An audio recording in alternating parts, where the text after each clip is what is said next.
प्यारे भक्त प्रेमियों, आराध्य जीवन सत्संग में आपका हृदय से स्वागत है। मित्रों, आध्यात्म का पहला और जरूरी प्रश्न है कि आत्मज्ञान होना क्या है और ज्ञान होने पर क्या होता है। इस प्रश्न का जवाब सभी महापुरुषों ने दिया है और सभी का उत्तर लगभग एक जैसा ही है। इसी प्रकार सद्गुरुदेव कबीर साहब भी कहते हैं, सतगुरु कृपा प्रताप जो मिले वस्तु घट माही, अनुभव से ही पाइए कहन सुनन की नाही। अर्थात जब सद्गुरुदेव की महान कृपा हो जाती है तो जीवन की हर शंका का समाधान हो जाता है। जिसे शंका करके खोज रहे थे वो तो स्वतः ही अपने भीतर ही दिखने लगता है। प्यारे मित्रों, ऐसे मेरे कृपा निधान सद्गुरुदेव की कृपा अमृत से जीवन का उद्धार हो जाता है। अज्ञानवश जो भी अपराध हमसे हुआ होता है उनसे हमें घृणा होने लगती है। बुद्धि पूर्ण रूप से शुद्ध हो जाती है।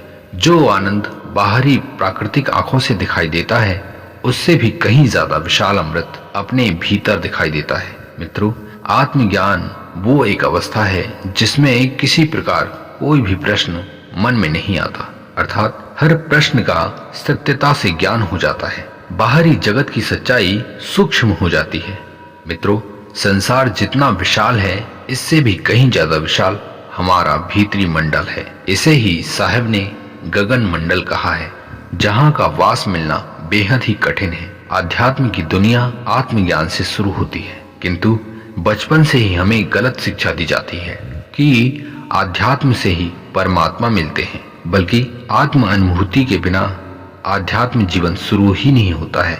मित्रों, इस प्रकार के वास्तविक ज्ञान को बताया जाए तब भी समझ में नहीं आएगा, क्योंकि सद्गुरुदेव कहते हैं, अनुभव से ही पाइए कहन सुनन की नाही। तो कोई कहे कि मुझे आत्म अनुभूति हो गई है तो इस पर विश्वास कोई कैसे कर लेगा, क्योंकि इसे कोई समझा ही नहीं सकता और समझाएगा तो कोई समझ ही नहीं पाएगा। प्यारे मित्रों, आत्मज्ञान का मिलना समझो अपने भीतरी आनंद को पा लेना है और इसे बाह्य जगत की आसक्तियों को छोड़ देने पर ही पाया जाता है।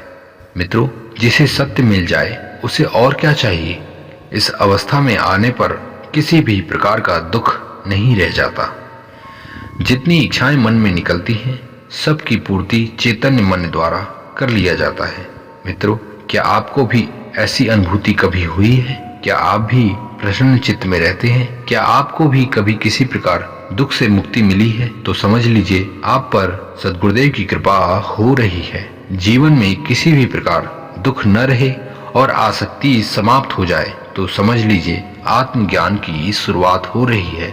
मित्रों, अपने प्रश्नों का समाधान स्वयं से करने का प्रयास करें और न हो तो चिंता न करें, सद्गुरुदेव का चिंतन करें। मित्रों, यही हमारी वास्तविक उन्नति है। प्यारे भक्त प्रेमियों, आज की ये प्रेरणा आपको कैसी लगी कृपया हमें कमेंट करके जरूर बताएं। मिलते हैं अगली अमृत प्रेरणा में। अपने स्वास्थ्य का विशेष ख्याल रखें, स्वस्थ रहें, मस्त रहें और हमेशा आनंद में डूबे रहें। इन्हीं शुभ मंगल कामनाओं के साथ नमस्कार, धन्यवाद, जय हिंद, वंदे मातरम।